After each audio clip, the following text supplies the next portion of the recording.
யோசேப்பு என்ன பண்ணார்? ஒன்றும் பண்ணல, அவ்வளவுதான். ஆனால் யோசேப்பு கொண்டு போய் அங்கே வைக்கப்பட்டார், சிறைச்சாலைக்குள்ளே வைக்கப்பட்டார். சிறைச்சாலைக்குள்ளே வைக்கப்பட்டதோட நோக்கம் என்ன? என்ன அக்யூஸ் பண்ணாங்க, என்ன செய்யறாங்கன்றது ரெண்டாவது. கர்த்தர் ஏன் அதுக்கு ஒரு அனுமதி கொடுத்தார்? அதான் கேள்வி. அந்த கேள்வியினுடைய நோக்கம் என்ன? நான் ஏன் சிறைச்சாலைக்குள் வைக்கப்பட்டிருக்கிறேன்? இப்போ யோசேப்பு என்ன நினைச்சிருப்பார்? ஜெயிலில் இருந்து என்னை ஏன் இப்போ ஜெயிலில் வச்சிருக்கிறாங்க? நான் இப்போ என்ன பண்ணேன்? அந்த வீட்டில் நான் உண்மை உள்ளவனாக இருந்தேன், அவ்வளோதான். என்ன கூட ஜெயிலில் வச்சிருக்கிறாங்க. ஆனால் யோசேப்பு ஒரு நாளும் அப்படி நினைச்சிருக்க வாய்ப்பு இல்லை. ஏன் அப்படின்னா, யோசேப்புக்கு நன்றாய் ஒரு காரியம் தெரிகிறது. கர்த்தர் என்னை எங்கே வைத்தாலும் அதற்கு பின்னால் அவருடைய திட்டம் ஒன்று போய் கொண்டிருக்கிறது. எங்கே என்னை பிளேஸ் பண்ணாலும் அதுக்கு பின்னாடி என்ன இருக்குது? ஒரு திட்டம் இருக்குது. எனக்கு ஆண்டவர் ஒரு தரிசனம் கொடுத்தாரு. அந்த தரிசனத்தில் என் சகோதரர்கள் எல்லாம் வணங்குவார்கள்னு சொன்னாங்க.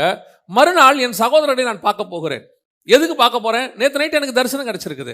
என்ன தரிசனம் கிடச்சிருக்குது? எல்லாரும் என்னை வணங்குவாங்கன்ற தரிசனம் கிடச்சிருக்குது. இப்போ நான் அந்த தரிசனத்தோட நம்பிக்கையோட போகிறேன். ஆண்டவர் வாக்கு பண்ணியிருக்கிறாரு, அந்த வாக்கோட போய் நான் நிற்கிறேன். எந்த தரிசனம், எந்த சகோதரர்கள் என்னை வணங்குவார் என்று சொல்லப்பட்டதோ அதே சகோதரர்கள் என்னை பிடித்து குழியில் போடுகிறார்கள். அதே சகோதரர்கள் என்னை அடிக்கிறார்கள்.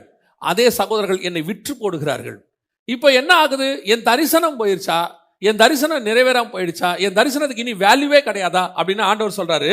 நீ குழிக்குள்ள இருக்கிற, ஒரு சிறைக்குள்ள இருக்கிற, ஆனா உன் தரிசனம் மட்டும் என்னைக்கும் மாறவே மாறாது. உனக்கு கொடுக்கப்பட்ட தரிசனம் ஒரு நாளும் மாறாது. அது அழைத்த அழைப்பு, கிருபா வரங்களும் மாறாதவைகள்.